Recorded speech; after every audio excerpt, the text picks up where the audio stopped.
então eu fiquei muito feliz por estar aqui mediando essa conversa com esse tema tão importante da organização dos estudos durante a quarentena. Acho que vai ser muito produtivo para todos os alunos. E esse convidado, ele tem uma ficha acadêmica bem intensa e extensa, né? Ele foi formado em licenciatura em letras pela Universidade Metodista de Piracicaba, ele é formado, né? E é especialista em jornalismo esportivo pelo Senac. Inclusive, é o meu grande companheiro na Rádio Piramundo, onde ele trabalha ali na beira dos gramados, né, como repórter, cobrindo ali, sendo setorista do Esporte Clube 15 de Piracicaba, né? E essa vertente da rádio também está parada por conta da quarentena, mas esperamos em breve retornar aí aos gramados para cobrir os jogos do 15 de Piracicaba e do futebol brasileiro de modo geral. Caio Vinícius também tem pós-graduação em literatura e outras linguagens artísticas, também pela Universidade Metodista de Piracicaba. E atualmente ele atua como professor da rede privada no Colégio Educare e também nas escolas públicas na cidade de Piracicaba, especificamente na Escola Estadual Hélio Nering. Também foi professor da nossa ETEC, o Caio Vinícius também já esteve nas fileiras dos docentes na ETEC deputado Ari de Camargo Pedroso, e quem sabe um dia ele pode retornar aí e ficar junto conosco novamente, porque em sua passagem ali pela nossa ETEC ele contribuiu bastante com projetos muito, muito legais e interessantes. Caio também tem no seu currículo a coordenação e também foi professor do cursinho Avante, né, onde ele pôde trabalhar ali tanto na organização da gestão das atividades do cursinho, também como docente de língua portuguesa, literatura e redação. Então, nada mais do que gabaritado para tratar de um tema tão importante que é a organização dos estudos, do que o nosso convidado especial de hoje, Caio Vinícius. As boas-vindas para você e espero que a gente possa ter um diálogo muito produtivo que contribua para os nossos alunos. Seja bem-vindo, Caio. Muito obrigado, Maurício. Boa noite a todos, aos professores, né? Em nome agradecer a todos ao convite da Gislaine por tratar de um assunto tão interessante, né, que a gente vem vivendo enquanto professores, os alunos também, que é a organização dos estudos durante esse período da quarentena. Agradecer também a toda a gestão, a diretora Gabriela, a equipe da coordenação, os professores que muitos aí eu conheço pessoalmente, trabalhamos juntos, né, como você mesmo disse na apresentação, por um tempo eu fui professor aí na ETEC Ari de Camargo Pedroso, um enriquecimento muito grande, foi um prazer muito grande, né? Aprendi muito com todos aí, os professores que cá estão presentes. Então é um prazer muito grande, fiquei muito lisonjeado, feliz por estar fazendo parte desse convite, né? Para tratar desse assunto, trocar ideias, acredito que não há uma fórmula mágica do que a gente do que a gente tem que fazer durante esse período. Todos nós estamos aprendendo e aprendendo muito, né? Então, nada mais é que um bate-papo, como você mesmo disse, uma conversa, né, sobre o que, de repente, o que podemos, né, fazer devido às experiências nesses que já vão passando 3 meses de quarentena, né? Nós aqui trabalhando com os alunos de uma forma virtual e outros processos para que a questão da educação, né, durante todo esse período não caia, não deixe essa peteca cair, e da importância que é os estudos na vida de qualquer pessoa, né, principalmente desses alunos aí que estão em processo de formação. Meu muito obrigado, estou muito feliz em fazer parte desse bate-papo tão gostoso que a gente vai ter durante essa manhã. Maravilha, Caio Vinícius. Nós que agradecemos, todo o corpo docente e a equipe de gestão da ETEC, deputada Ari de Camargo Pedroso. É um prazer tê-lo aqui para esse bate-papo. E nós, desde março, estamos vivendo uma nova realidade, né? O mundo, de repente, virou de perna para o ar e tudo que estava naquela velocidade, daquelas atividades de trabalho, de intensidade, de estudo, deu uma freada, né? Naturalmente, por conta de algo que assustou toda a humanidade, né? Começou na Ásia, teve uma distribuição geográfica se espalhando pela Europa, até chegar na América, né? E essa pandemia mostrou que há uma necessidade de uma organização, desde que seja uma organização feita por órgãos públicos, pelo Estado, pelo governo, até a organização interna, pessoal de cada um, dentro dessa nova realidade de estar dentro de casa, ou eventualmente se tiver a necessidade de sair para trabalhar. Muitos não tiveram outra opção e acabaram tendo que se arriscar saindo aí para desenvolver a sua sobrevivência. Então, diante dessa nova realidade, a educação também foi atingida e transformada por essa pandemia que já, infelizmente, matou milhares de pessoas e também deixa milhares de pessoas nos hospitais. Nesse sentido, Caio, eu queria compartilhar com você uma questão muito importante, que é a questão da organização dos estudos durante esse período de quarentena. E eu sei que, evidentemente, não existe uma receita, cada um sabe da sua realidade, cada um sabe dos seus contextos, mas eu queria perguntar para você de que forma, como o Caio Vinícius consegue organizar o seu tempo e como pode sugerir aos alunos e professores que aqui nos ouvem e outros convidados sobre a organização de uma nova rotina nesses tempos de pandemia. Você pode começar contextualizando de uma maneira geral, caso queira, e depois especificando na educação, né, como o seu caso, por exemplo, as suas experiências durante a quarentena em relação à educação, tanto na sua prática docente, quanto no diálogo com os alunos. Fique à vontade, Caio. Olha, Maurício, eu acho que o que aconteceu conosco no meio de março, fomos surpreendidos, vamos dizer assim, por essa pandemia, né? Nós que conhecemos alguns casos na história, estarmos vivendo isso está sendo algo muito desafiador, né? E tanto nas nossas vidas pessoais, nas nossas relações interpessoais e principalmente naquilo que é direcionado ao nosso trabalho. Nós, enquanto professores que estamos na sala de aula, estamos tendo contato direto com os alunos, conversando nos corredores com os professores, trocando ideias, projetos, formas de ensino. De repente, com esse enclausuramento, né, com essa quarentena, todo mundo confinado dentro de suas casas, tivemos esse grande desafio despontando para nós. E agora, o que fazer nesse período? Como atingir os alunos? Como manter, né, o nível de estudo? Como manter a disciplina relacionada ao estudo? Como pensar essa nova rotina diante desse fenômeno? Né? Diante desse fenômeno que eu falo assim, no sentido de a gente estar vivendo algo jamais vivido, ao menos para mim. Não sei se alguém viveu aí em algum outro período, mas eu aqui nunca vivi. Brincadeiras à parte. Então, o que a gente pôde perceber? Eu acho que no começo foi, hoje, depois de 3 meses,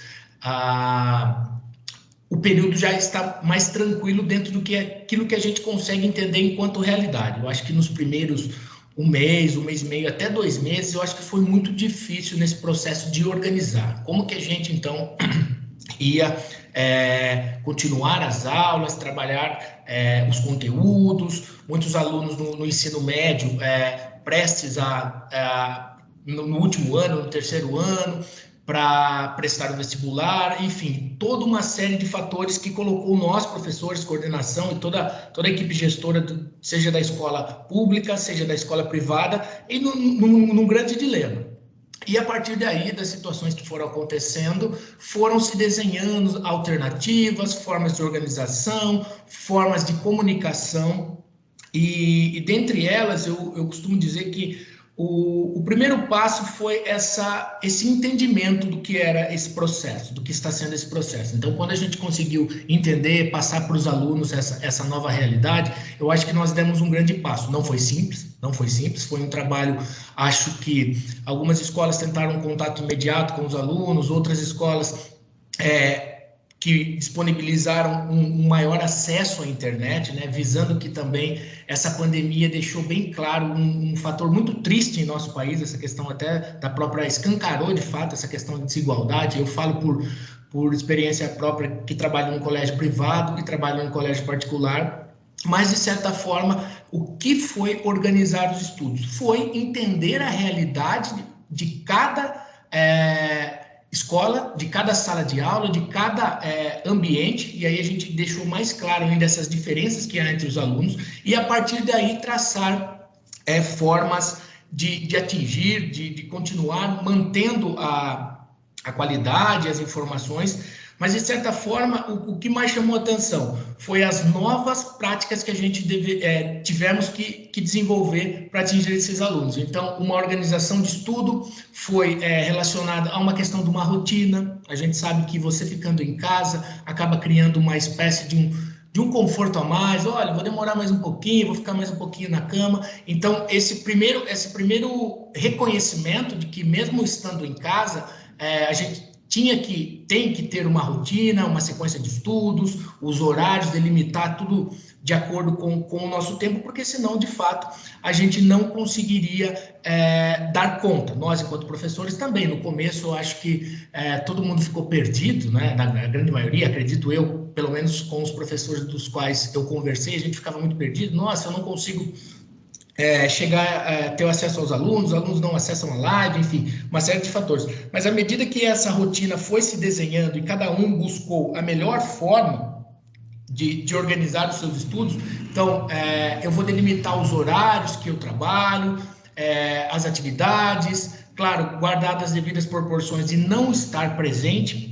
Então, acho que o grande desafio foi, e agora que já se desenhou, pelo menos depois de 3 meses a gente já estamos já mais aptos a essa situação, eu acho que o processo de organização. Então, os alunos criarem aquela rotina que muitas vezes o translado, o deslocamento de casa à escola, ela já insere, ela já embute no seu dia a dia, porque você vai para a escola, no caso da ETEC, os alunos ficam 7 horas, né? Fica um período longo na escola, período longo porque são 2 turnos junto ao curso técnico. Então, quando o aluno se deu conta desta organização, que ele deveria dedicar o seu tempo, mesmo estando em casa, às atividades, eu acho que melhorou muito. Então, o primeiro passo é o quê? Entender que a realidade, o ambiente, o espaço, o cenário é outro, mas os compromissos, as obrigações, de acordo com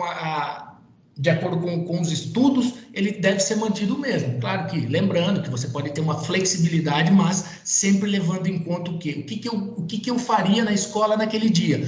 Eu teria aula de língua portuguesa, história, matemática, aula do curso técnico, tal. O que os professores estão disponibilizando enquanto aula para esse dia? Uma lista de exercícios. Então, como que eu vou delimitar esses exercícios, né? Como que eu vou resolvê-los? Como eu vou trabalhá-los nesse período de espaço aqui, me organizando para que eu consiga, então, extrair o máximo possível, mesmo estando distante do colégio, dos professores, e aí também usando outras ferramentas que a internet nos proporciona. Então, acredito que o primeiro passo foi essa organização. E aí fica um pouco a par de cada um, né? Cada um pode ali ver qual o melhor horário para se organizar. Mas os alunos que acabaram ficando mais soltos devido a esse cenário de estar dentro de casa, de poder até dormir um pouco mais tarde, acabou se prejudicando no início, mas acredito que agora todo mundo está tomando a consciência do que é um período que a gente não tem nem estimativa ainda, né, de quando vai passar. Então, é muito importante levar ali, criar essa rotina, essa autonomia na organização dos seus estudos. Então, acho que o grande desafio foi esse, nos organizarmos, estando em casa, no home office, para superar esse momento, extrair ao máximo, e nós, enquanto professores, conseguirmos dar ao máximo, né, expor ao máximo os alunos, suprindo a ausência da sala de aula, que, no meu ver, é quase que impossível. Muito obrigado, Caio. Acho que as suas considerações foram muito importantes, introdutórias em relação a como organizar e como se estabelecer diante de uma nova rotina em tempos dessa pandemia, né? Que, como você bem apontou, ela não tem prazo para terminar, né? Talvez quando tem uma vacina de fato, acho que as coisas tendem a se estabilizar. Caso contrário, nós teremos ainda essas ondas, esses surtos, né? Do coronavírus atuando aí pelo mundo, e nós aqui no Brasil, infelizmente, somos o pico, né? Então, naturalmente, nós estamos perdendo muitas vidas, e e também tem essa questão da volta, né? A gente não sabe, de fato, se volta ou não volta. O governo do estado de São Paulo estabeleceu que para a educação as aulas devem voltar gradualmente a partir do dia 8 de setembro, mas é algo incerto ainda, é apenas uma estimativa, vai tudo depender dos números aí da evolução dessa pandemia que nos assola e dificulta muito toda a nossa organização. E você tocou em alguns pontos importantes que eu gostaria até de comentar, no que se diz respeito, por exemplo, a como nós, dentro de um processo de uma relativa autonomia que a pandemia acabou dando, você tem que ficar em casa agora, você não necessariamente, você não tem a obrigatoriedade de sair, se deslocar e ir até o prédio da escola, né? Isso tanto para professores, alunos, para todos. Então, há uma necessidade de uma organização interna muito grande, né? Então, eu me lembro, nas primeiras semanas, ficava preso na tela do celular e falava, mas o que está acontecendo? Como que eu vou melhorar e dar uma dinamizada dentro dessa nova realidade, né? E aí depois eu fui entendendo melhor o que estava acontecendo e buscando criar uma rotina, e isso é necessário para a nossa organização interna, né? Porque primeiro nós tivemos que tratar da saúde mental, como lidar com esse monstro, com essa realidade difícil. Depois, entendemos o que está acontecendo, vamos, né, nos proteger, né, utilizando aí, ouvindo as recomendações dos organismos internacionais de saúde para evitar a disseminação do vírus e para que a gente não pegue o vírus. E depois, a organização de fato dos estudos. Nós tivemos um mês de recesso e nesse um mês, acho que foi o tempo de dar uma sedimentada e aí teve um outro processo de entender, no caso da ETEC, como se relacionar com uma nova plataforma, que é a plataforma Teams, do qual nós estamos transmitindo essa reunião hoje. No começo, nós tivemos algumas dificuldades, natural, né, mesmo com todas as capacitações, e acredito que agora, depois de um mês e meio, as coisas estão meio que já se sedimentando. Cada professor, evidentemente, tem a sua metodologia, o seu método, a sua forma de trabalhar com os alunos. Tem aqueles professores que trabalham ao vivo, tem aqueles professores que gravam videoaula, que disponibilizam atividade, mas o fato, e aí eu concordo muito com você, é que nada substitui a presença do professor e dos alunos em sala de aula. Mas num momento como esse, que se impede essa presença, essa relação humana, esse contato, eu acredito que, de alguma forma, a ETEC, nesse caso, está conseguindo suprir, de alguma maneira, uma lacuna deixada por essa questão da educação. E aí, nesse sentido, Caio, você chegou a tocar um pouco nessa questão, e eu queria que você dialogasse um pouco mais sobre qual é o impacto, tanto agora, no presente e para o futuro, desse aprofundamento da desigualdade educacional. Nós falamos aqui, eu acabei de descrever a realidade da ETEC, mas é uma realidade diferente do particular, que é uma realidade diferente das escolas estaduais. Nós estamos falando de um estado que, teoricamente, você tem ainda um acesso maior à educação, teoricamente, né? Claro que tem outros pontos que a educação não chega, mas tem pontos do Brasil que os alunos estão sem aula, né, desde do início dessa pandemia. Então, eu queria perguntar para você, diante dessa nova realidade que escancarou essa questão da desigualdade educacional, que está atrelada à desigualdade social e à concentração de renda no Brasil, como a escola pode minimizar esses impactos? Olha, Maurício, uma excelente pergunta, uma pergunta que cabe a nós uma reflexão profunda, né? Talvez aqui em poucos minutos a gente não consiga chegar a uma resposta exata, mas dá para a gente pensar e levantar pontos que, de fato, e resgatar um pouco também esse papel do professor. Nós, enquanto professores, acredito, quando escolhemos essa profissão, a gente tem muito essa questão do transmitir o conhecimento, da criação da autonomia, de tornar os nossos alunos cidadãos críticos, pensando como A, como B, concordando com X ou com Y, mas dando a eles a autonomia, trazendo para eles algo que que nos apaixonamos, que foi a matéria, a disciplina pela qual nós escolhemos ensiná-los, e a partir desse momento fazer com que todos, né, acabem aprendendo conhecimento e, principalmente, além do vestibular, levar conhecimento para a vida, torná-los ser humanos críticos, que se posicionem, para que aí a gente tenha, quanto maior o número de pessoas com um pensamento crítico, maior a gente teremos, melhor será, acredito eu, a nossa sociedade. Então, quando a gente pensa dessa forma e a gente vê as diversas realidades, das mais adversas, desde principalmente a gente que trabalha muitas vezes no setor público e privado, e aí é uma coisa que não é culpa de um, é culpa de outro, é uma culpa de todo um processo de organização enquanto sociedade. A gente pensa muito nessa questão da desigualdade mesmo. A gente vê que em momentos como esse, a gente vê a diferença de quem de fato consegue acessar ao conteúdo, ter um acesso. Quando eu falo acesso ao conteúdo, de uma forma, da melhor forma possível diante dessa nossa realidade. Então, são os alunos que muitas vezes têm o acesso à conexão, que têm o acesso à internet, que têm acesso ao aparelho que disponibiliza nós estarmos conversando aqui, seja o celular, seja o computador. E a gente sabe que, por mais que seja uma coisa hoje quase que orgânica, a conexão, estar conectado, estar na internet, a gente percebe que muitas vezes, e aí acho que fica até uma questão de uma reflexão no sentido que como essa educação tecnológica, quando eu falo educação tecnológica, ela precisa também estar no ambiente escolar. É uma coisa, o que eu penso como educação tecnológica?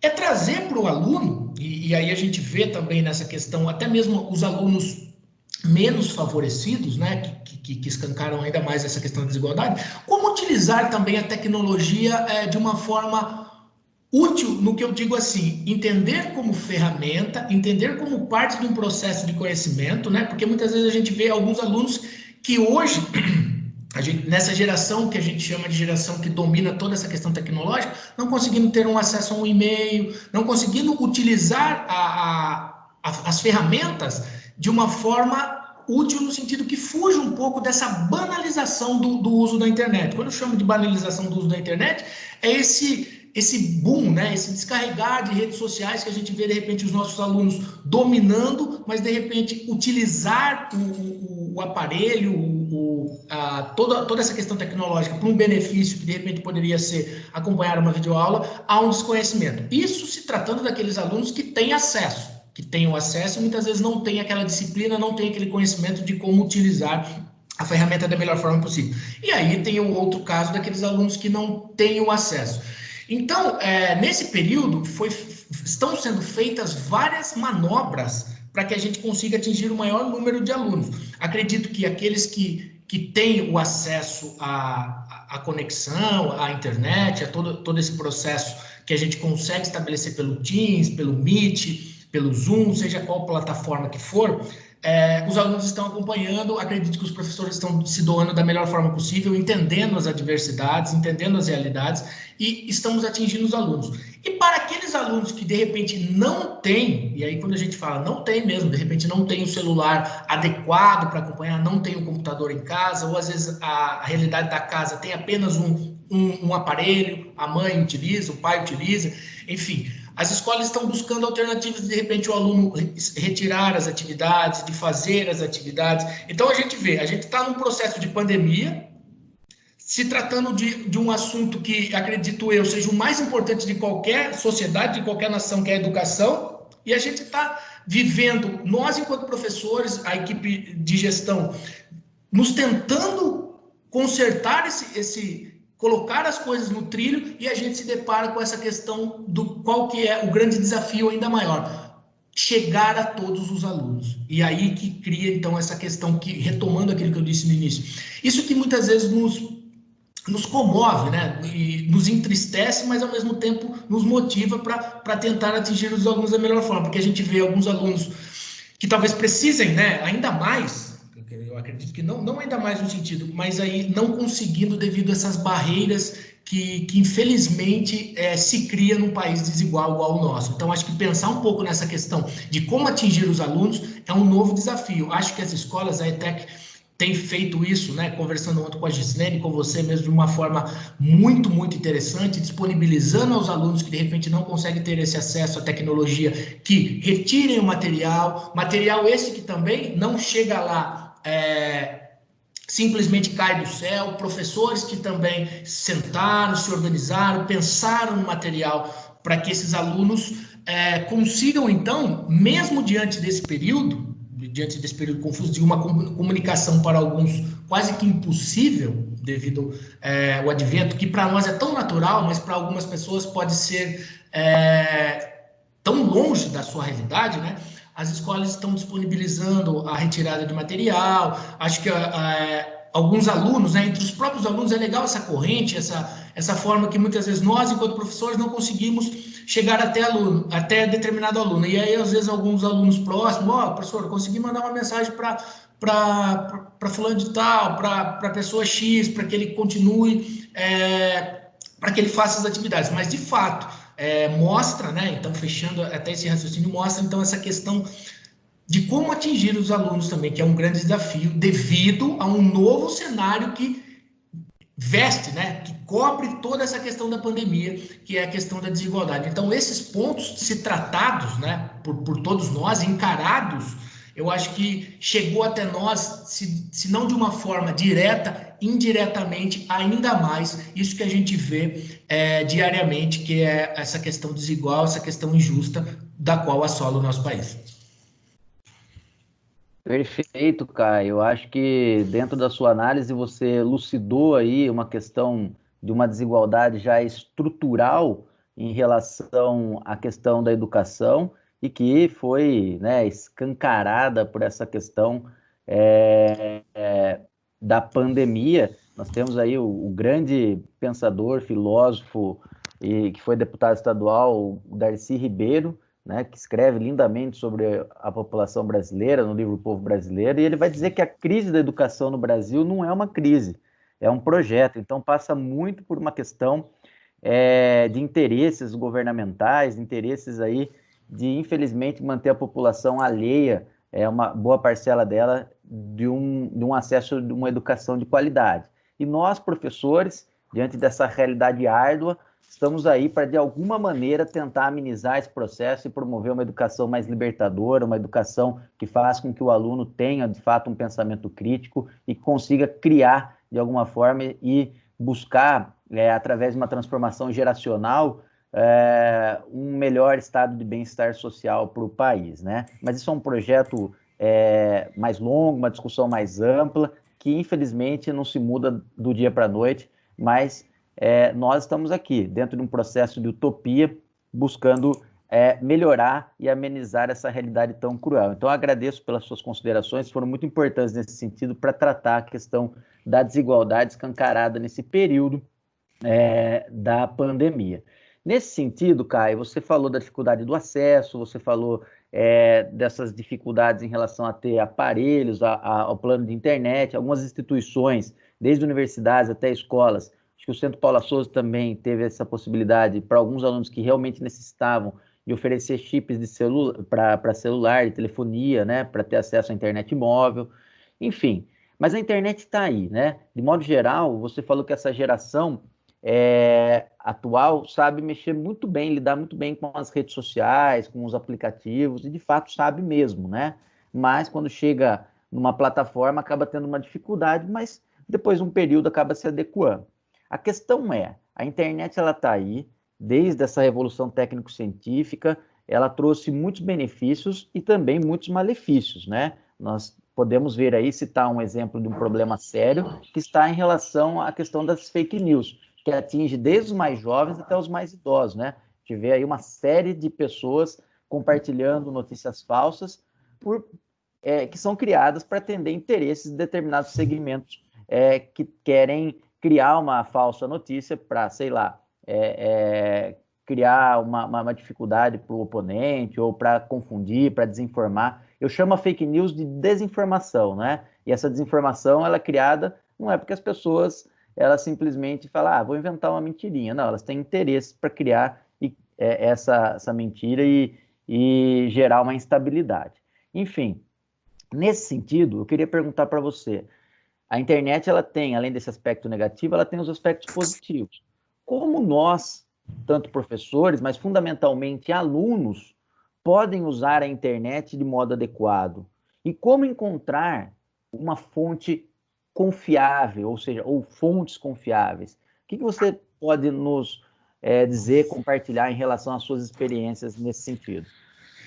Olha, agora a gente traz, dentro dessa pergunta sua, um ponto bem legal e uma reflexão bem interessante, que é o que de positivo eu posso extrair da quarentena, né? Desse processo nosso de ensino à distância. A gente já sabe que o ensino à distância para cursos superiores, para cursos técnicos, já é uma realidade do nosso país, pelo menos há pelo menos 10 anos. E diante disso, nós, professores do ensino fundamental e médio, nos deparamos numa realidade de, então, nos tornarmos, por esse período, professores do ensino à distância.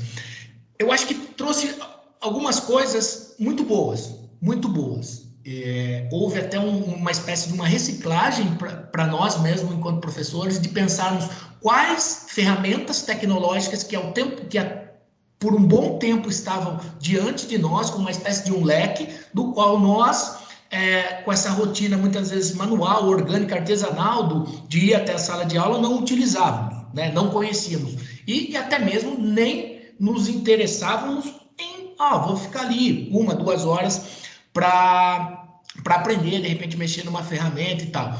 Mas, diante desse cenário, não tivemos escolhas, né? Todo mundo teve que se adequar ali da melhor forma, nos finais de semana, alguns dias estendendo um pouco o horário para aprender. Então, teve muita coisa positiva, acredito eu. Ou esse formato que a gente tem hoje pelas lives, pelas plataformas, ela é positiva porque ela pode ser uma extensão, vamos dizer assim, uma extensão quando nós voltarmos na sala de aula para organizar estudos com os nossos alunos. Eu acho que essa extensão, essa organização, isso, acredito eu, vai, a partir desse período, fazer parte da vida dos professores, utilizar essas ferramentas.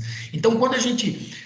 qual que é um fator positivo que eu achei interessante quando a gente trabalha com as lives, né? Então, você organiza os professores podem gravar as aulas, o que dá, de repente, também um tempo mais tranquilo, você não tem todo aquele período de trocar uma sala e outra, você organiza o estudo, né? Então, primeiro ponto, organizar as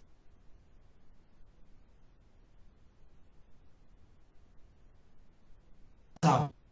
Você pode organizá-las e repassar para os seus alunos e, a partir daí, criar seu diálogo. Mas, para as aulas online, e a gente já estava até conversando, quando é simultaneamente, o fator positivo que eu achei bem interessante foi essa questão do imediatismo.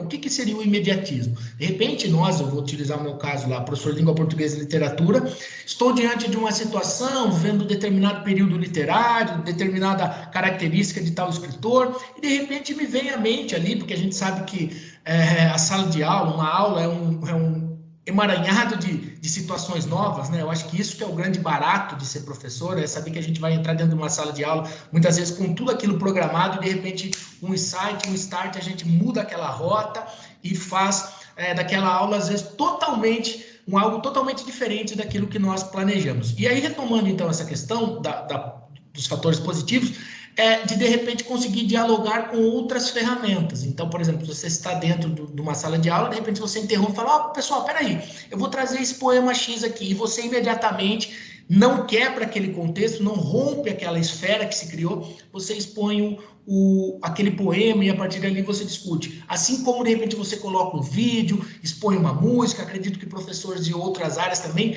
consigam buscar ali, claro, diante do seu repertório, até mesmo fontes, né? Formas de ampliar e de trazer outros olhares para aquela visão, de certa forma, até que muitas vezes unilateral do professor, porque aí a gente traz ali aquele formato muitas vezes encaixotadinho, então permite. Então, por exemplo, aqui em casa, de repente eu estou aqui nas aulas com os alunos, nossa, professor, galera, lembrei de uma crônica X, de um poema tal, eu vou, pego o livro ali na hora e falo, tá aqui. Então, acho que assim, a gente fica próximo do material, tem um universo infinito que é a internet, e aí entra uma questão X. Eu tenho uma infinidade de assuntos Mas qual assunto eu vou passar para o meu aluno? Qual é a credibilidade dos vídeos que circulam?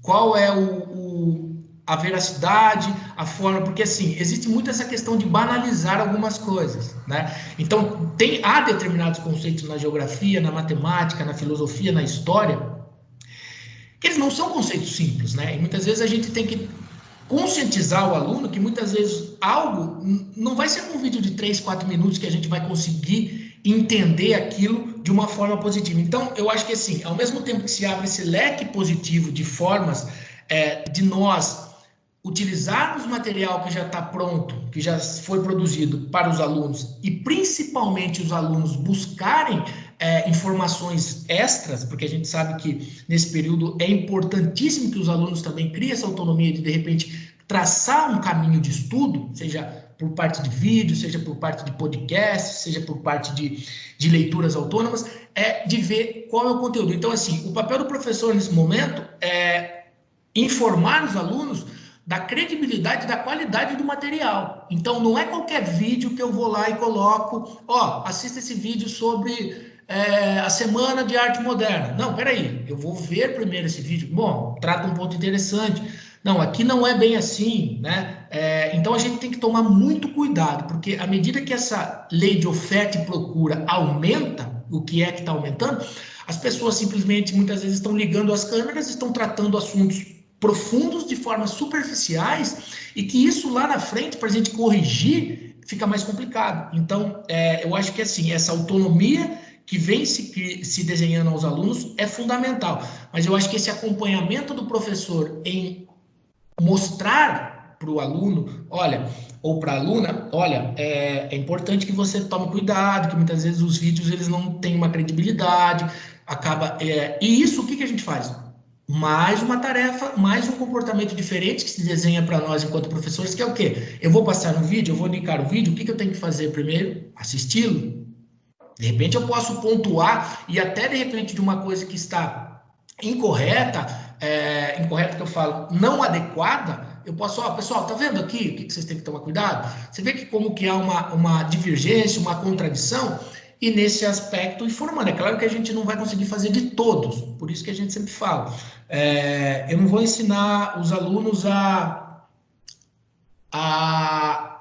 uma estrutura, por exemplo, para escrever, para leitura. Eu vou ensinar ele um formato de ler, que ele vai ler os diferentes gêneros, diferentes textos, e a partir daí ele vai conseguir se posicionar, se relacionar com aquele texto. Então é isso. Eu acho que os pontos positivos são essas várias ferramentas que podem ser usadas como suporte para nós, porque tem material muito, muito bom, material muito, muito rico sendo produzido, entendeu? Que nos ajuda, que nos coloca naquele ponto de professor mediador mesmo, que você está vendo o vídeo e pausa o vídeo e explica alguns pontos, explana, né? Aumenta essas possibilidades. Então, assim, o ponto positivo é isso, você poder ter como outras ferramentas, outros materiais, muitas vezes até muito mais atrativos para os nossos alunos, porque essa questão do visual é muito presente na geração. Então, de repente, um vídeo sobre os períodos literários brasileiros, de repente com um vídeo, todo aquele formato, todo aquele apelo visual. Quando eu falo apelo visual, não de uma forma pejorativa, mas de uma forma muito positiva, que se tem um trabalho por trás daquilo, organizando, entretendo, chamando atenção, mas a gente tem que tomar cuidado que às vezes o bonito não tem conteúdo, né? Então, tomar muito cuidado com essas questões. Mas pontos positivos são muitos. Pontos esses que eu acredito que todos nós, com esse domínio dessa tecnologia, com essa forma de utilizar outras ferramentas, vamos levar, acredito, eu particularmente pretendo levar de agora em diante para as futuras aulas, que eu achei muito, muito interessante. Então é isso, o aluno tem uma autonomia para buscar o conteúdo diante de até uma aula do professor. Olha, isso aqui é legal, isso aqui não é, de trazer de repente 2 vídeos, 2 textos que abordam o mesmo tema e mostrar, tá vendo? Aqui. E é claro, também o professor buscar sempre a melhor forma de atingir os seus alunos diante dessa situação da qual nós estamos passando. Que legal, Caio. Muito legal essa sua contextualização em relação aos recursos audiovisuais, e que até mesmo antes da pandemia nós os professores aos poucos vêm inserindo isso, né? Trazendo para a sala de aula, mas de fato há uma dificuldade pelo espaço físico. Às vezes você tem uma ou duas salas só com capacidade de você passar um vídeo, passar ali um slide, etc. e tal, mas de fato nós temos que entender que esses instrumentos, essas ferramentas do audiovisual facilitam muito para o processo de trazer o aluno para junto, né? Para você mostrar um vídeo curto, para você mostrar ali, de repente, uma imagem, uma música. Então, facilita muito. E as plataformas, né, do estudo aí remoto têm possibilitado isso, facilitado esse processo, ainda bem, né?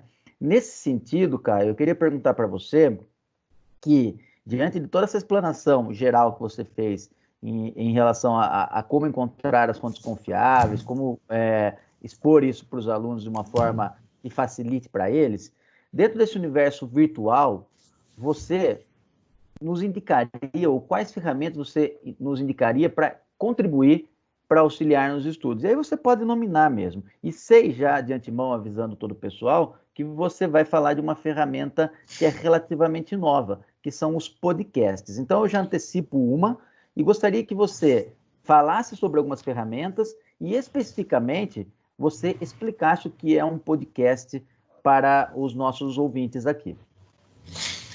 Olha, Maurício, dentro dessas ferramentas, o vídeo é o mais conhecido, que a gente já utiliza, né? Já é uma realidade para nós por um tempo. Tem vídeos muito bons, canais, né? Eu acho que a garotada aí, a molecada sabe até melhor do que nós acompanhar essa realidade de canais. Mas essa nova ferramenta que você tocou aí é a questão do podcast, né? O podcast traz para nós um novo processo de assimilação, né? De como que a gente pode receber as informações.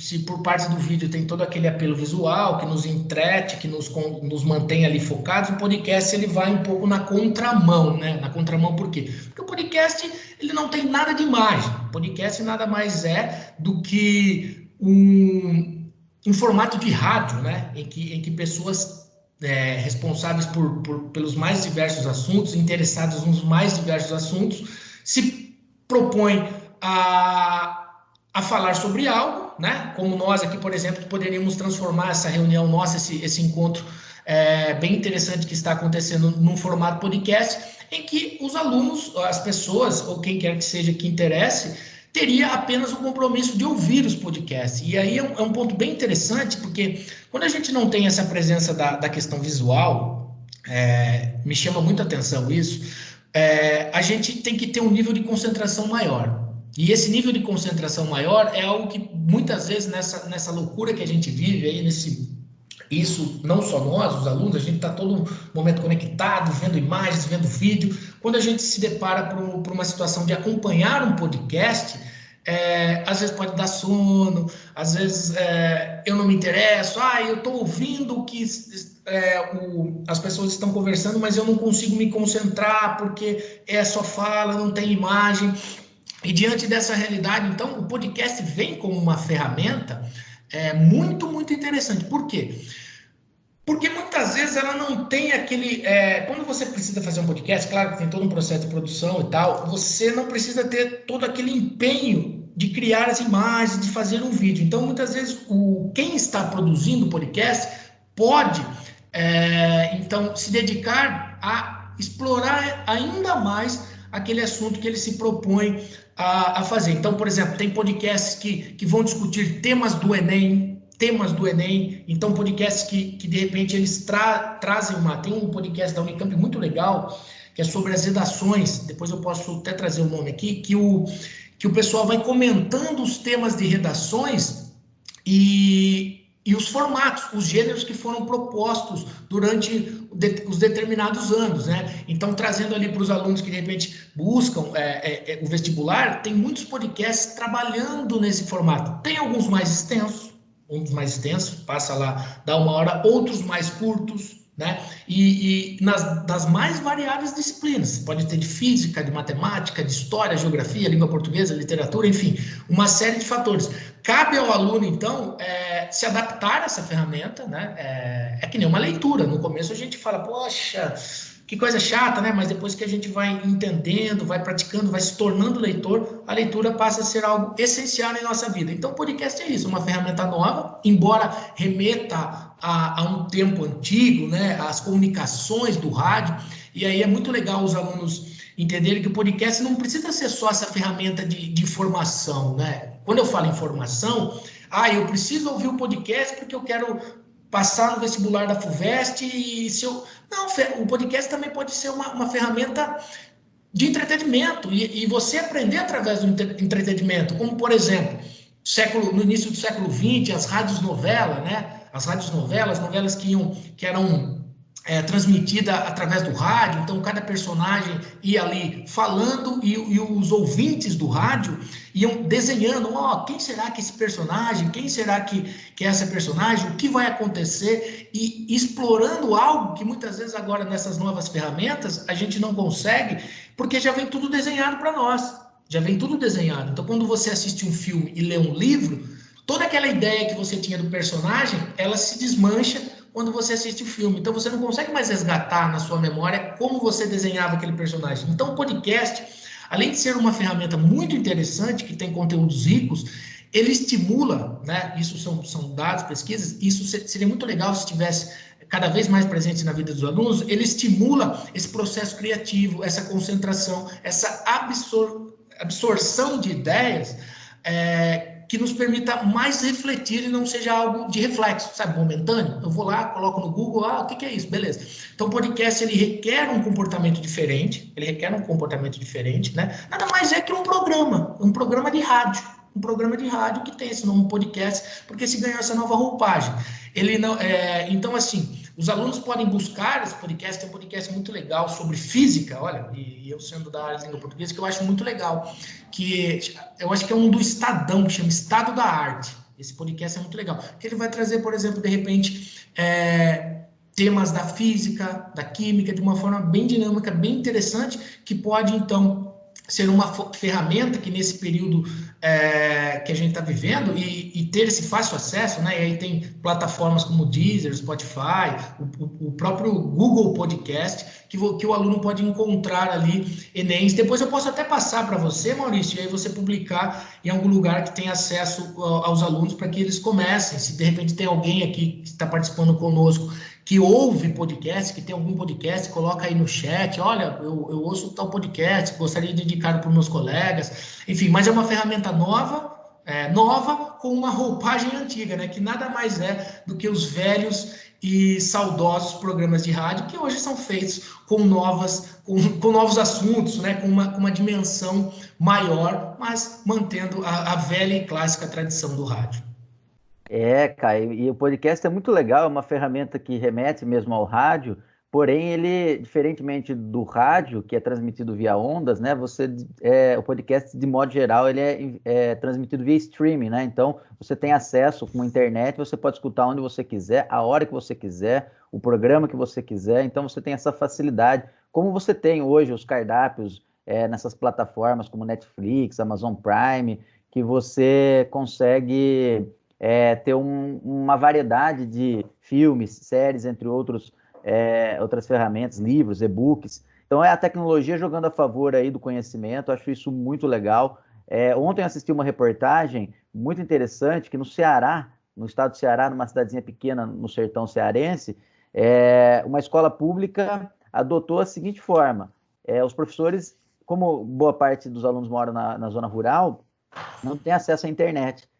Então, nem todo mundo tem internet, mas todo mundo tem rádio, né? Então, os professores gravam as aulas e elas são transmitidas pelo rádio para que os alunos possam ter a aula e não ficar com a defasagem do conhecimento. Então, são estratégias. Tem um horário específico, né? Foi uma realidade, foi um negócio bem legal. Eu acho que foi uma reportagem da Piauí, em que o prefeito, né? Delimitou na rádio popular lá que tal hora o professor de tal disciplina. Olha que interessante, até para compartilhar, ilustrando, né, exemplificando isso que a gente acabou de dizer. Desculpa a interrupção, Maurício, só para complementar.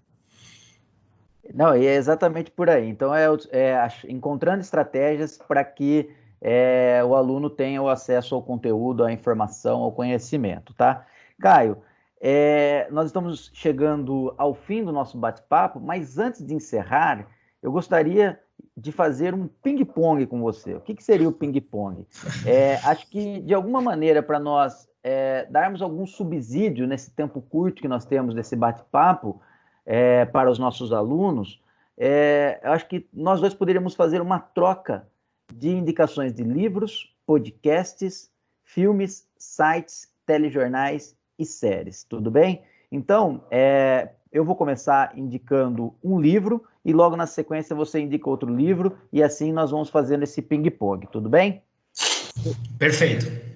Recentemente eu fui convidado pelo pessoal da biblioteca, da comissão da biblioteca da ETEC, deputada Lide Camargo Pedroso, os nossos alunos fazem um trabalho brilhante lá, e eu fiz um vídeo falando sobre a minha realidade da quarentena, e nesse vídeo que está lá no Instagram, quem quiser depois pode acessar lá, no Instagram da comissão da biblioteca da ETEC, deputada Lide Camargo Pedroso, e eu indiquei esse livro aqui, que é um livro maravilhoso, que inclusive cai no vestibular da FUVEST, né?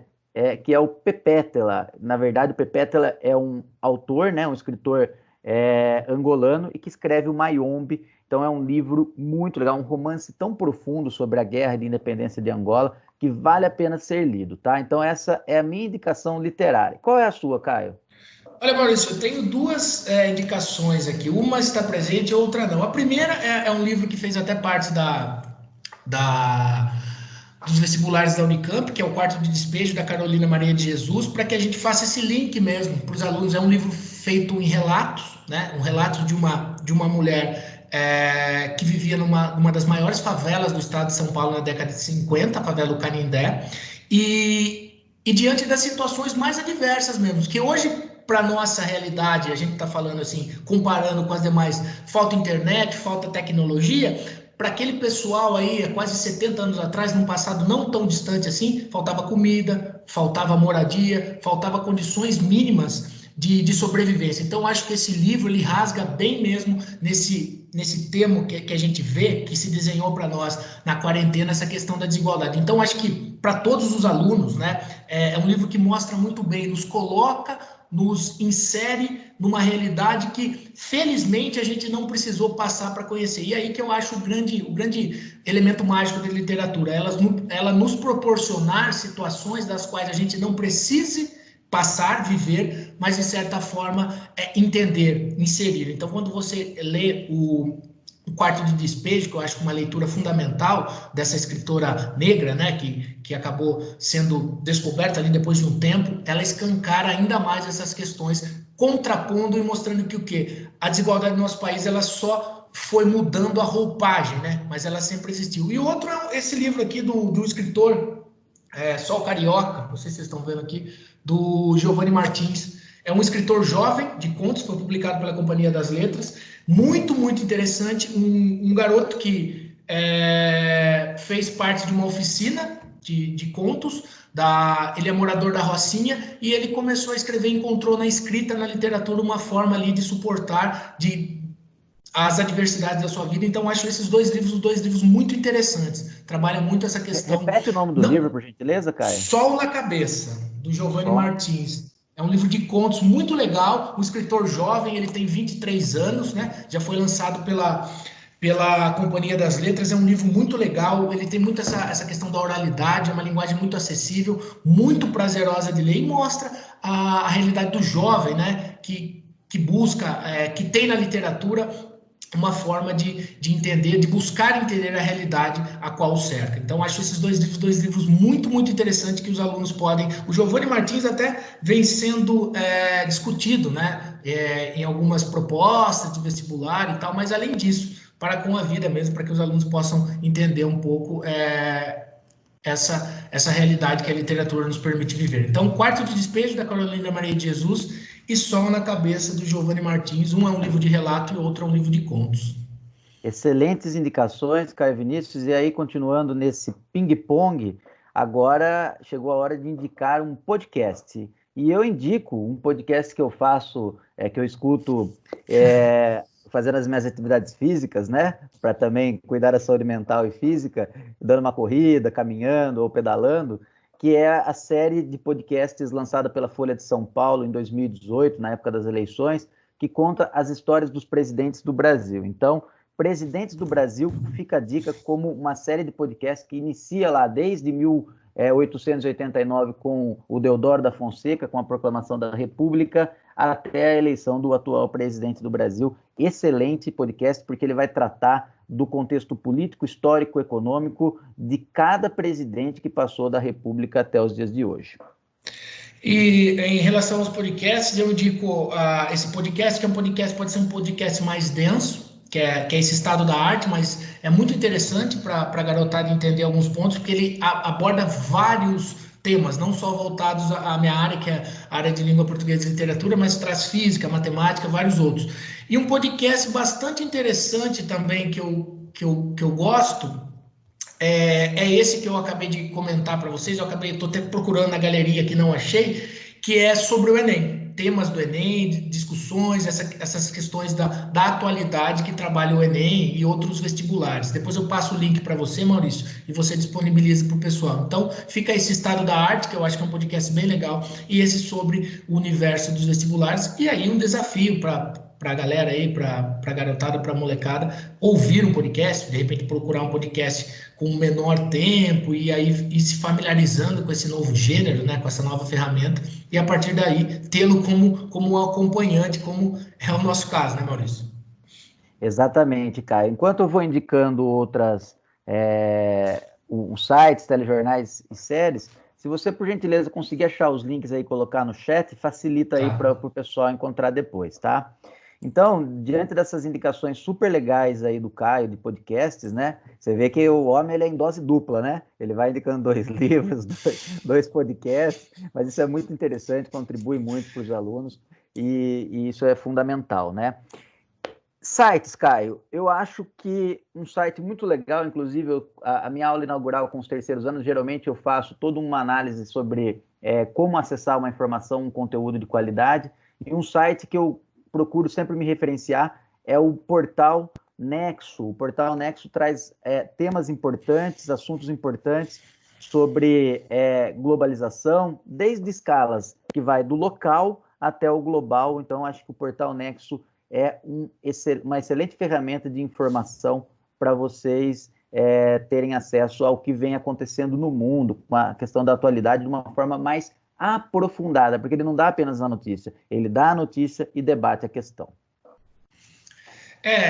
O Nexo também é um portal bem interessante que eu utilizo, e outro portal, eu costumo utilizar os portais convencionais mesmo, Maurício, a Folha, o Estadão, esses meios de comunicações mais voltados assim a essa questão da notícia. E aí até indico para os alunos nesse processo aqui, até uma prática interessante, que de repente façam leituras e compare de um veículo a outro, que anote as principais informações, como um exercício mesmo de prática de escrita, como um exercício de prática reflexiva, de entender o que se está dizendo em X, o que se está dizendo em Y, como que os jornais se comportam diante de um mesmo tema, entendeu? Então, tem muito esse processo também didático, dialógico, quando eu vou ler algo, buscando sempre esse processo de comparação. Muitas vezes a notícia é até uma notícia irrelevante, uma notícia que não cabe nenhuma atenção grandiosa, mas eu sempre pratico essa questão de comparar, como que anunciou, como que foi noticiado aqui, como que foi noticiado ali.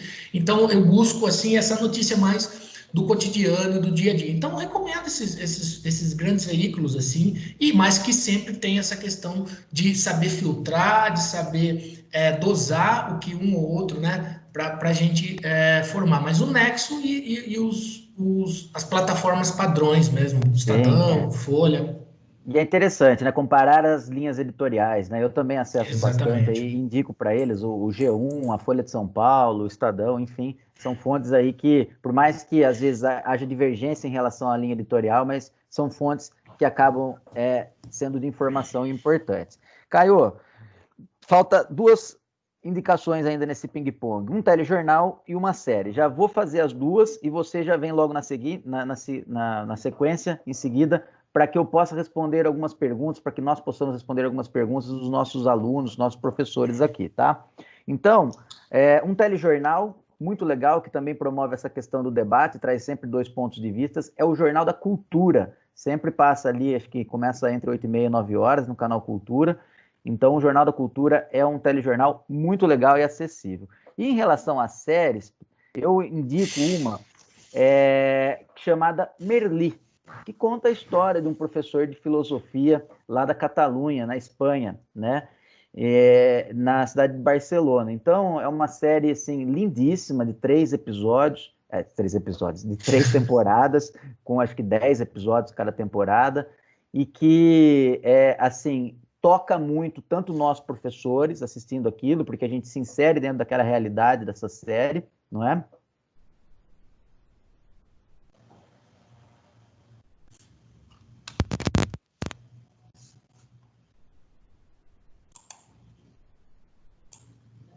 Opa. Sem som, acho, Maurício. E agora? Agora voltou. Voltou. O Jornal da Cultura ouviu? Beleza, sim. Jornal da Cultura foi a série Merli, eu comecei a falar, ouviu? Vamos lá?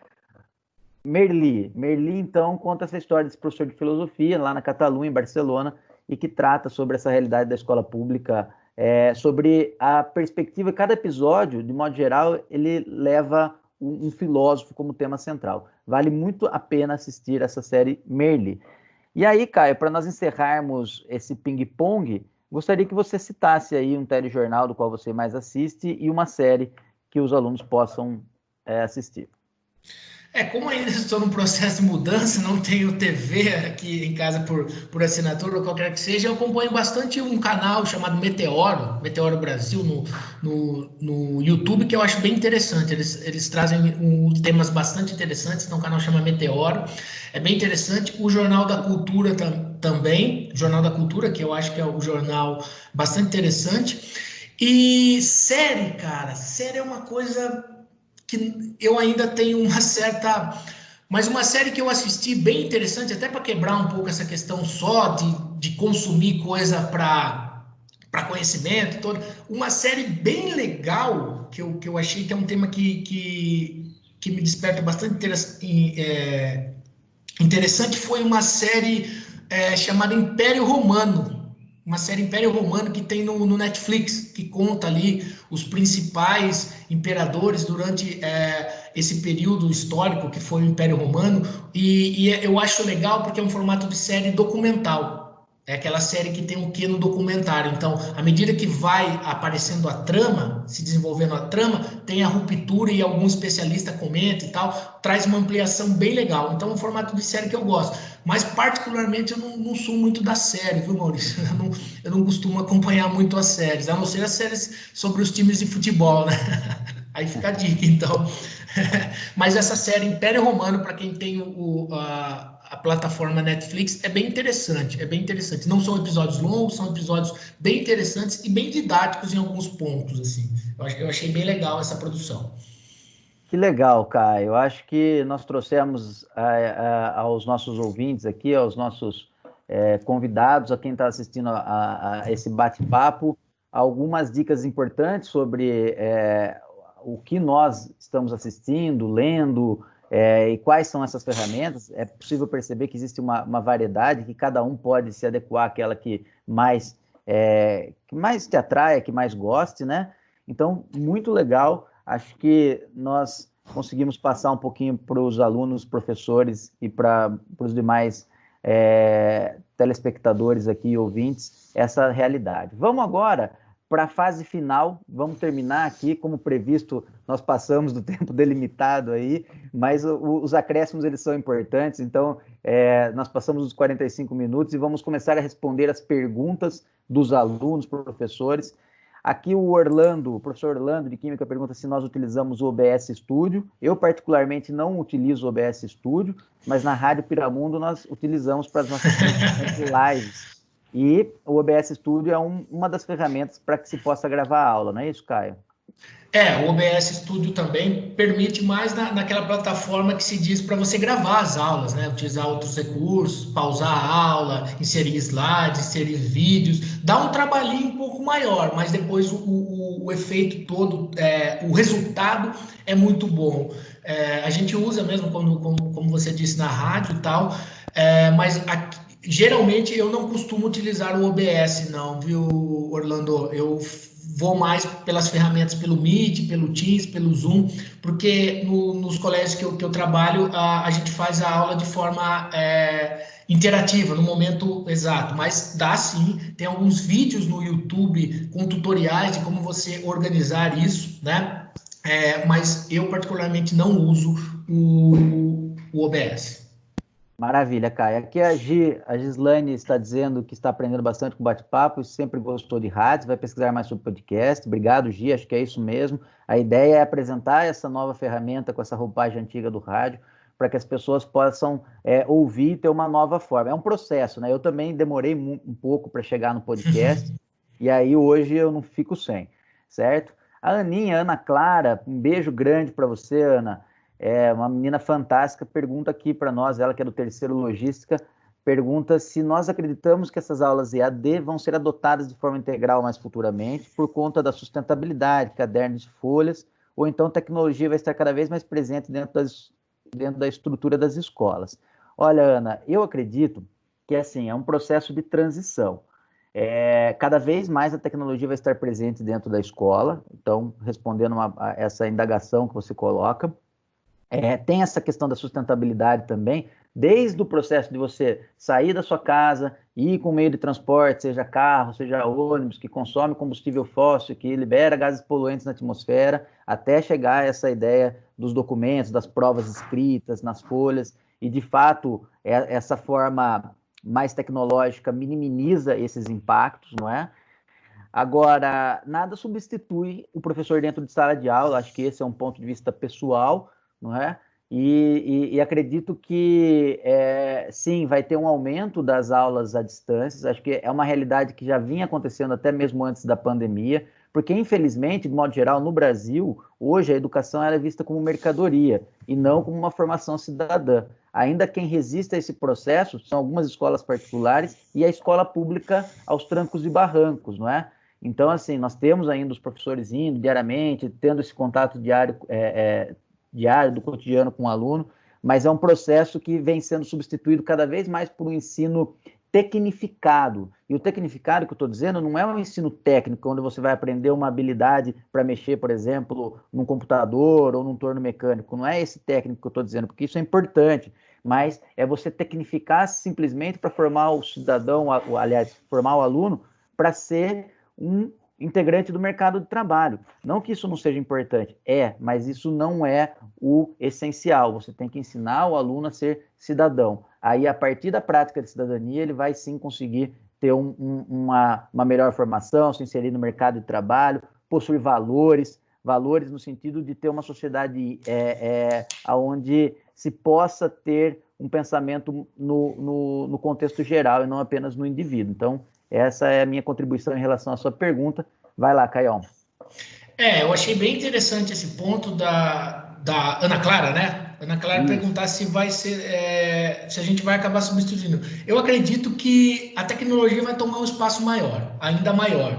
Mas eu acho que essa substituição direta mesmo, quase que 100%, eu acho que é difícil. Porque uma das coisas que a gente comentou aqui durante toda essa conversa é que por mais que a gente busque caminhos, por mais que a gente busque alternativas, o que mais a gente vem sentindo falta é daquela relação interpessoal, do estar presente, professor, aluno, aluno, professor.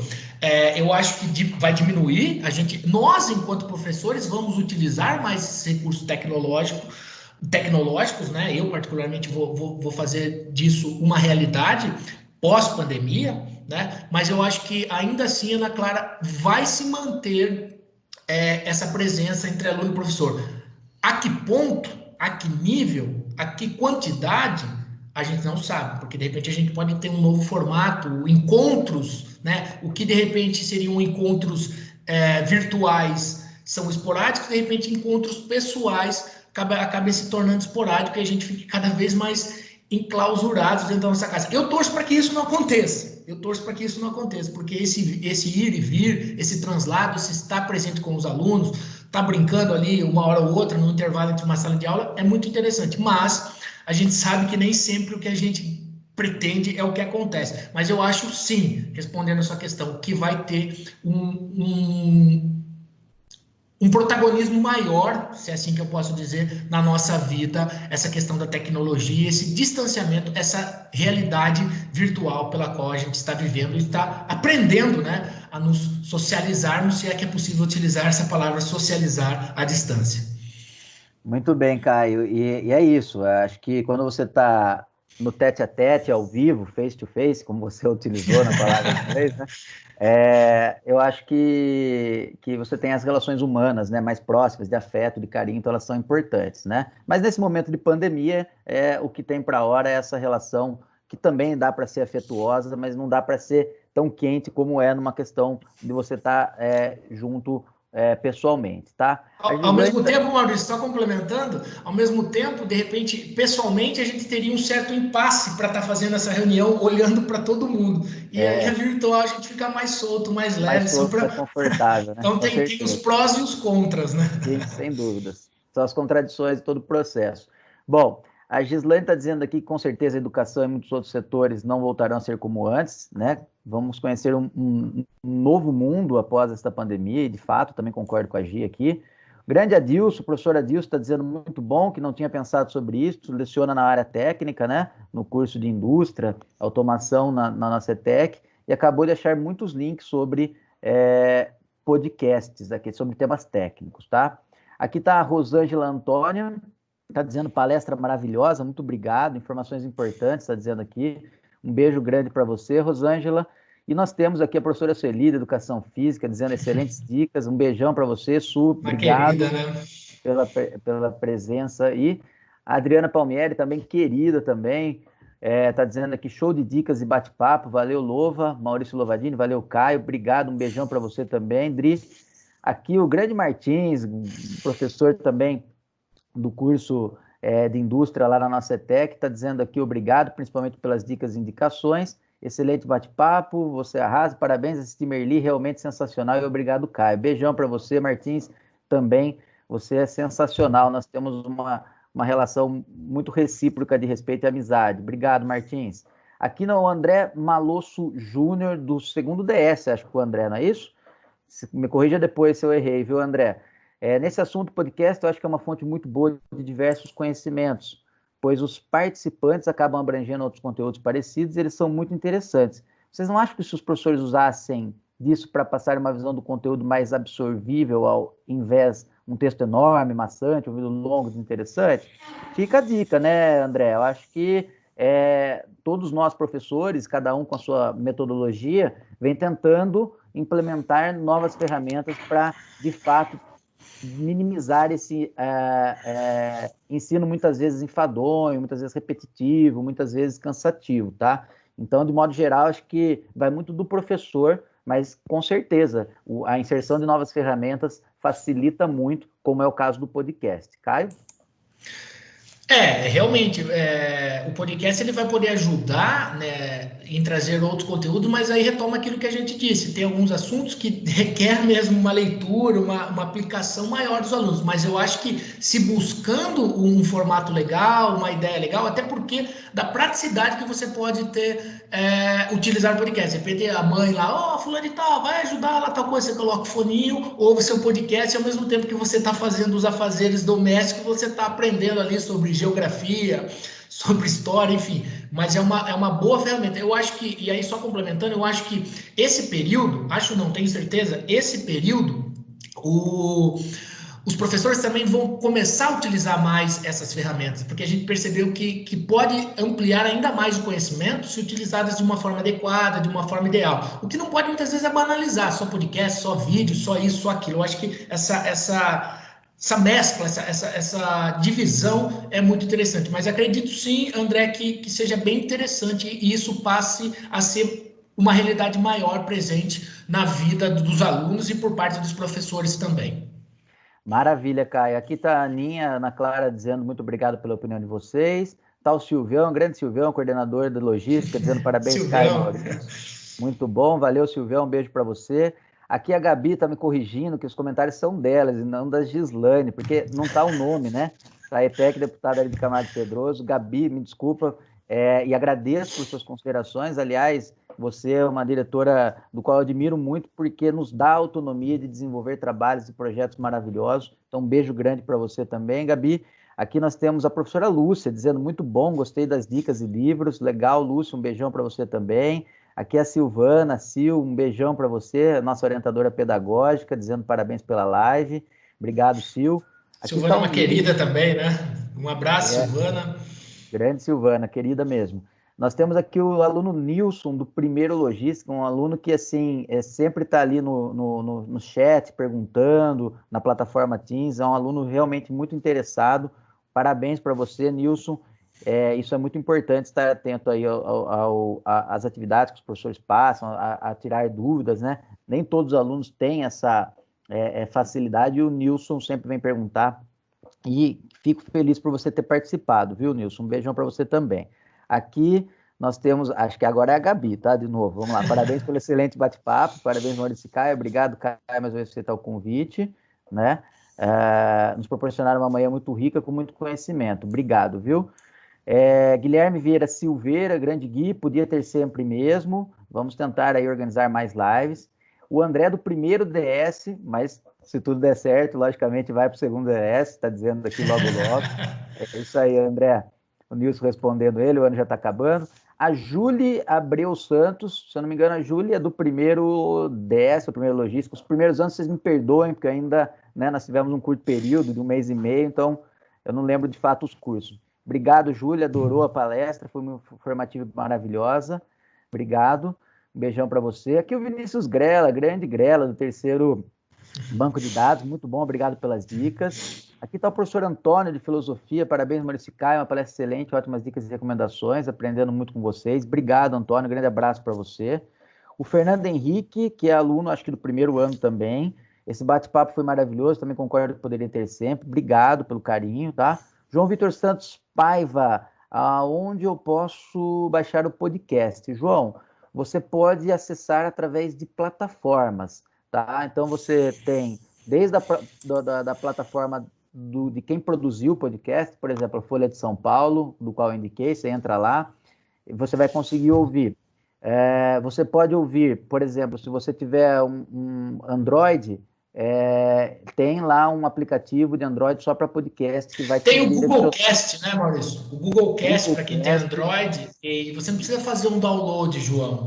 Eles ficam todos numa espécie de um streaming, uma nuvem. Você tendo acesso à internet, você consegue ouvi-los em qualquer lugar. Se você, de repente, optar por... eu vou em tal lugar que não tem internet. Você pode fazer o download, formar a sua galeria, a sua biblioteca, e aí, quando você chegar nesse devido lugar sem a conexão da internet, você ouvi-los e utilizá-los. Mas geralmente, né, Maurício? Qualquer lugar que pega a internet, você digita lá, consome bem pouco os dados, porque é só áudio, né? É só áudio e é bem interessante. Então, download só nessa... Então, o Google Cast, a Apple também tem um aplicativo específico para podcast, e você pode ouvir também nos aplicativos de músicas, né? Como o Deezer e o Spotify, você consegue, é só digitar como se você fosse procurar uma música, né? Eu gosto do artista fulano de tal, eu quero a música tal. Olha lá, tá rolando uma música. Alô? Caiu aqui o Caio, será? Estão me ouvindo? E aí, você pode digitar o nome do podcast, um assunto específico que você consegue encontrar ali, tá bom? Aqui agora a Gi saiu da outra palestra lá, né? Nós tivemos outra palestra simultânea com o pessoal do curso técnico participando, agradecendo aqui as nossas dicas. Um beijão para você, Gi, nós que agradecemos o convite. Está aqui o grande Rodrigo, o Rodrigão, meu grande amigo, nosso coordenador de ensino médio, está dizendo muito boa ideia passada pelo Caio, da mistura de atividades. Lembrando que as novas tecnologias devem ser incorporadas, mas sem abandonar a boa e velha leitura que nos faz raciocinar e idealizar. Parabéns. Essa é insubstituível, né, Rodrigão? A boa e velha leitura, ela está à frente de todos. Concordo com você, mas é legal a gente misturar um pouquinho, mas a leitura, ao meu ver, é insubstituível também. Valeu, Rodrigão. Também acho. Obrigado pelas considerações, Rodrigo. Aliás, eu até tenho o Kindle, né, que é um aparelho que você lê os e-books, mas eu acabo sempre procurando ali lendo os livros físicos mesmo, né? Que tem o cheiro, tem aquela coisa de ser um companheiro, né? Então é muito interessante essa questão do livro físico mesmo. Está aqui a Amanda Milanês, do primeiro DS. Acredito que é bem interessante mesclar os podcasts com vídeos, pois, como foi dito, a mensagem visual também acaba prendendo ainda mais atenção. Ambas as opções são bem interessantes. Obrigado pela dica. Um beijão, Amanda. É isso mesmo. Acho que esse é o caminho de inserindo as novas ferramentas e as ferramentas audiovisuais.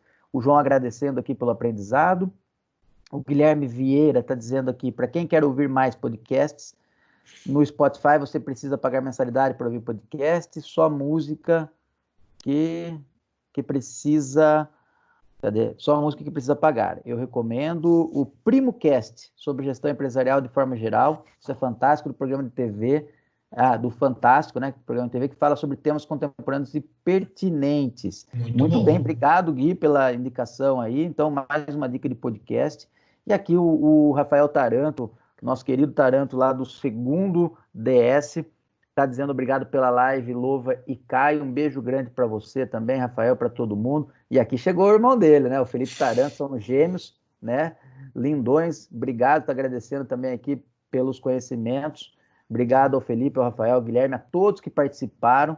Nós vamos agora encerrando, né? Depois de passar dos tempos dos acréscimos, prorrogações e etc e tal, nós vamos encerrar aqui, dando um abraço também no Ronaldo Miranda Ribeiro, quantas boas informações, e encerrando essa nossa live, que foi bem bacana, gostei muito desse bate-papo, depois de responder as perguntas dos nossos telespectadores, ouvintes.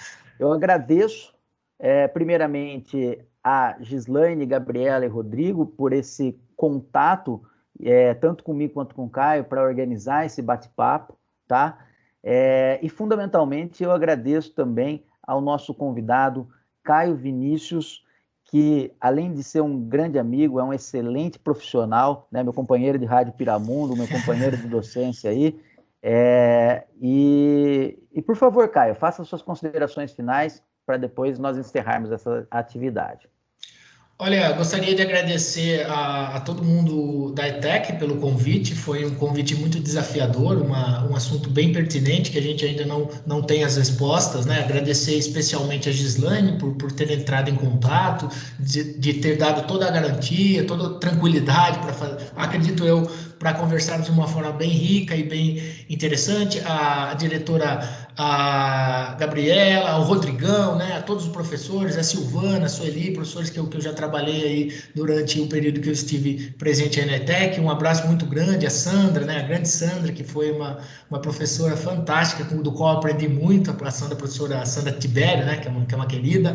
Então, eu gostaria de agradecer a todos pela presença e principalmente aos ouvintes, né, os convidados, as pessoas que estiveram aqui presentes, conversando conosco, batendo papo. Esse momento das perguntas foi também bastante enriquecedor. Agradeço a você em especial, Maurício, por ter feito essa mediação de forma brilhante e genial, assim como você é na sala de aula, além de ser um querido amigo, né, do que eu tenho tamanho carinho. Então, estar aqui na sua presença foi algo também muito, muito alegre, muito feliz nessa manhã gélida, né, desse sábado, dia 4 de julho. Então, um prazer muito grande, fiquei muito feliz por fazer parte. Espero que, de certa forma, tenha contribuído, né, que possa ter surgido ideias, enfim, porque foi muito, muito prazeroso estar aqui na companhia de todos vocês. Então, um grande abraço a todo mundo, a todos, né?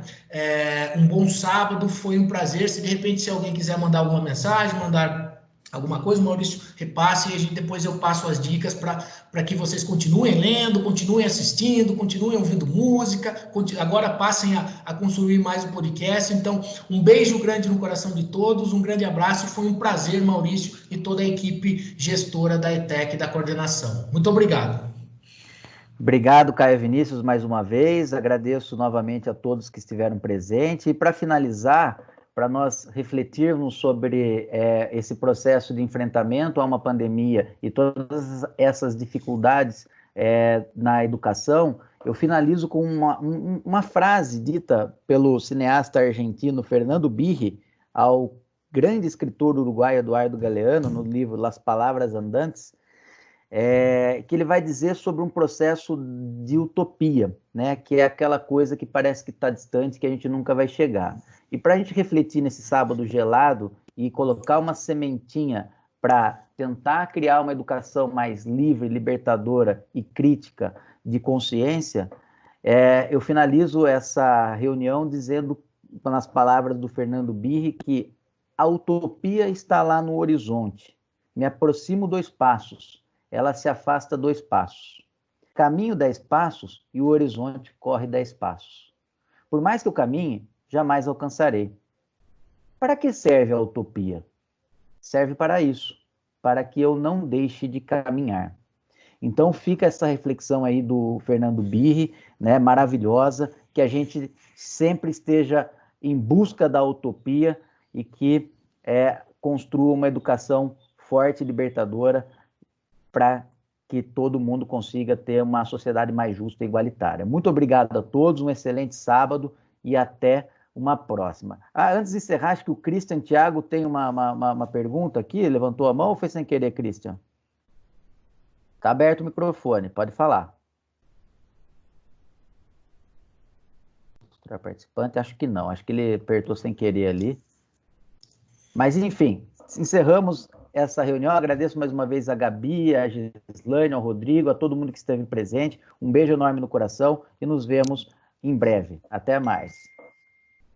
Até mais. Um abraço. Tchau, tchau, pessoal.